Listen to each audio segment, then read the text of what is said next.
Mitosis and meiosis are life's two master plans for making more cells, one for growth and repair, and the other for creating the next generation. Welcome to Crux Sci. Today, we're going to dive into one of the most fundamental processes in all of biology, cell division. Now, I want you to start by thinking about two things. First, a photocopy machine. You put in one document and you get out perfect identical copies. That's it, simple and straightforward. Next, I want you to imagine shuffling a deck of cards and dealing a hand to 4 different players. Each hand is completely unique, with a new and unpredictable combination of cards. These two ideas, the identical copy and the unique shuffle, are the perfect analogy for what we're talking about today, mitosis and meiosis. Mitosis is our copy machine, and meiosis is our card dealer. In this lesson, we're going to explore what these processes are, how they work, and why life absolutely depends on both of them for everything from healing a cut to creating the incredible diversity we see all around us.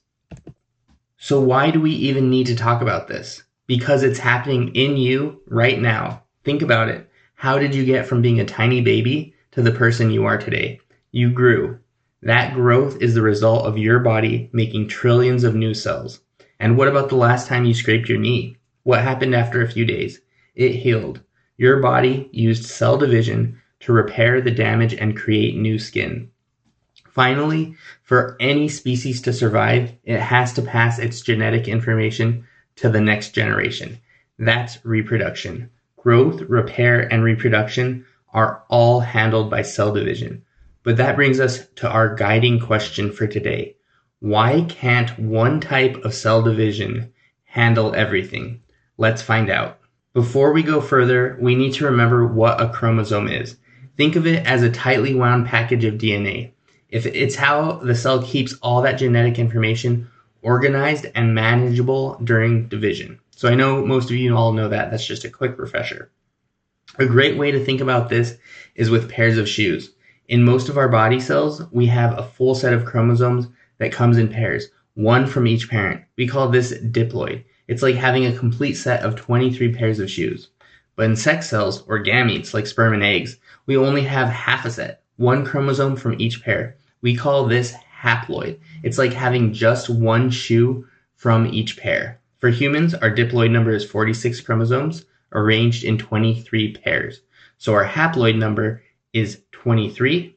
This is critical. Gametes must be haploid. So when a sperm with 23 chromosomes fertilizes an egg with 23, the new baby or zygote restores the full diploid number of 46. It gets a complete set of shoes again. Let's start with our photocopy machine, mitosis. The entire goal of mitosis is to produce 2 genetically identical daughter cells from a single parent cell. It's all about creating clones. This is a process your body uses for growth and repair. When you need more skin cells, you need more of the exact same skin cell. No variation, just perfect copies. So if you remember one thing about mitosis, let it be this. Mitosis makes more of you exactly like you. Mitosis happens in 4 main stages, which we can remember with the acronym PMAT: prophase, metaphase, anaphase, and telophase. Prophase, the chromosomes condense and become visible, and the nucleus starts to break down. In metaphase, think M for middle. The chromosomes line up single file right along the middle or equator of the cell. Anaphase, think A for away. The copies of each chromosome, called sister chromatids, are pulled away to opposite sides of the cell. Telophase, think T for 2. New nuclei begin to form around the 2 sets of chromosomes.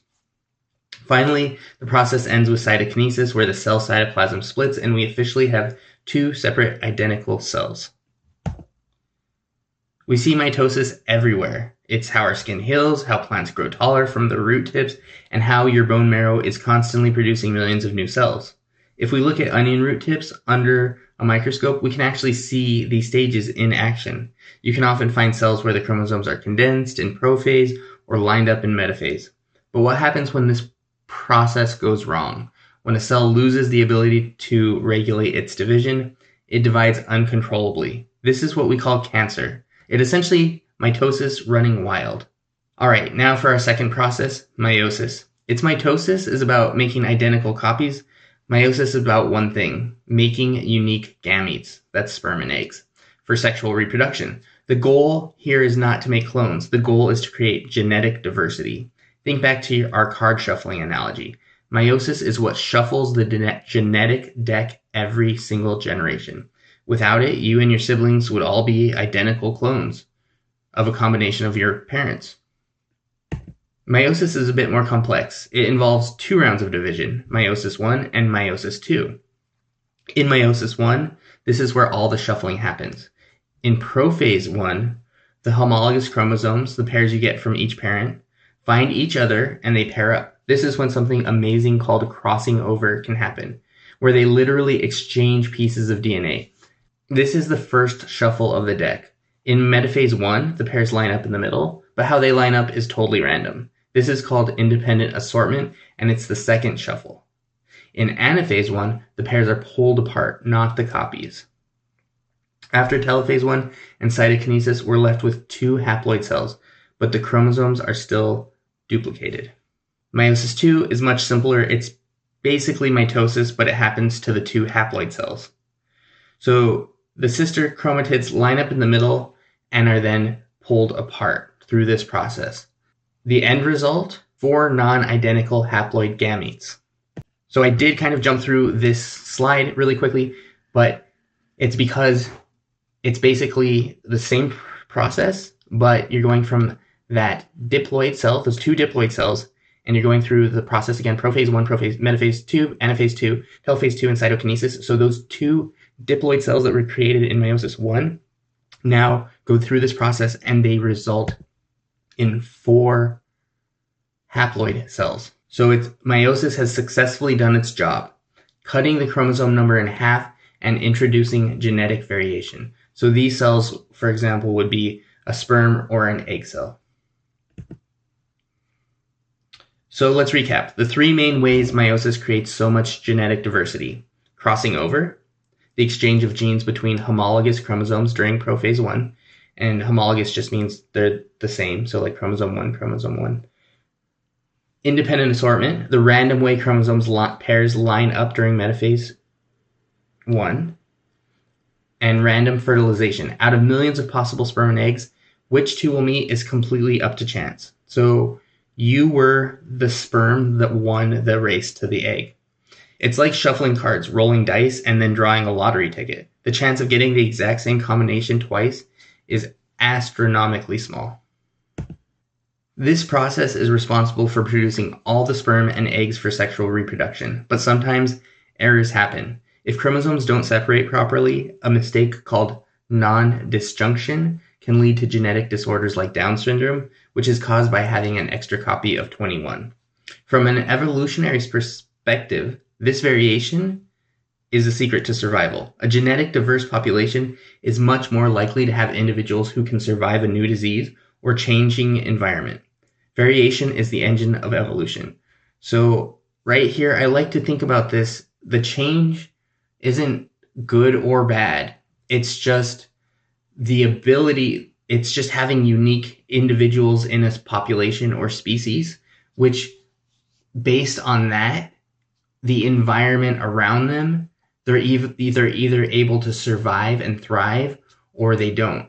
So that's why this genetic variation is so very important because, for example, one genetic variant could be somebody with larger muscles and they might do well in an environment where they need to hunt for food. However, they might not do as well in an environment where there is a lack of food or nutrients.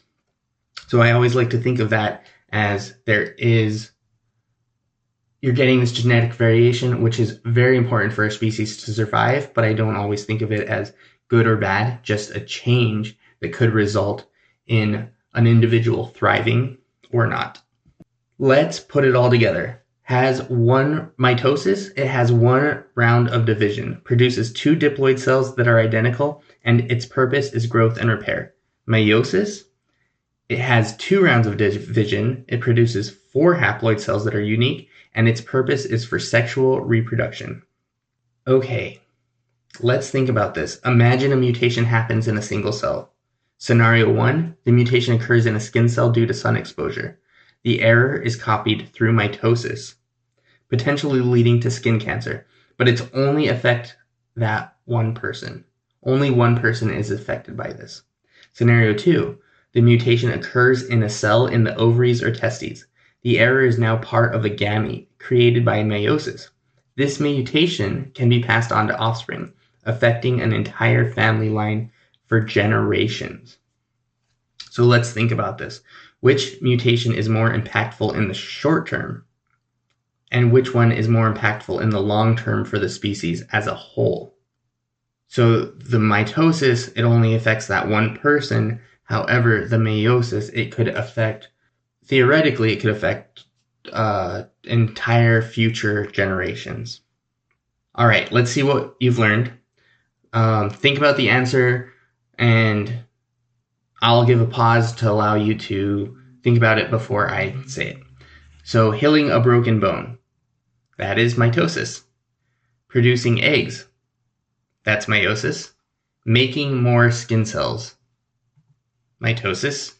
Creating genetic variation, meiosis. Which results in two identical cells? Think about that copy machine, right? Mitosis. And then which results in 4 unique cells? Genetic diversity, meiosis. Awesome. So today we've learned about the cell's 2 different dances. We have mitosis, our trusty copy machine, which makes identical diploid cells to help us grow and heal. And we have meiosis, our expert car dealer, which shuffles our genes to create unique haploid gametes, driving genetic diversity and reproduction.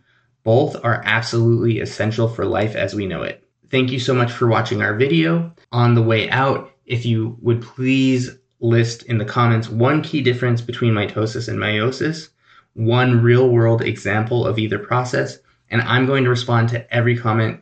This is really important because this is a way to solidify that knowledge that you just learned.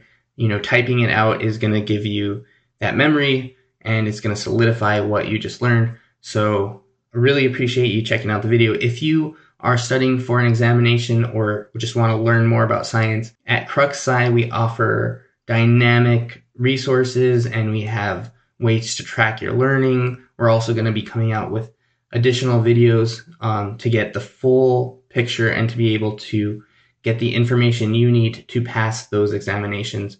So go to cruxsci.com and we will have a lot more information for you. And our goal is to help you learn. So if you have any questions or comments, leave them down below in the comments or fill out a form at cruxsci.com and we will absolutely get back to you. All right, thank you so much for watching. We'll catch you on the next one.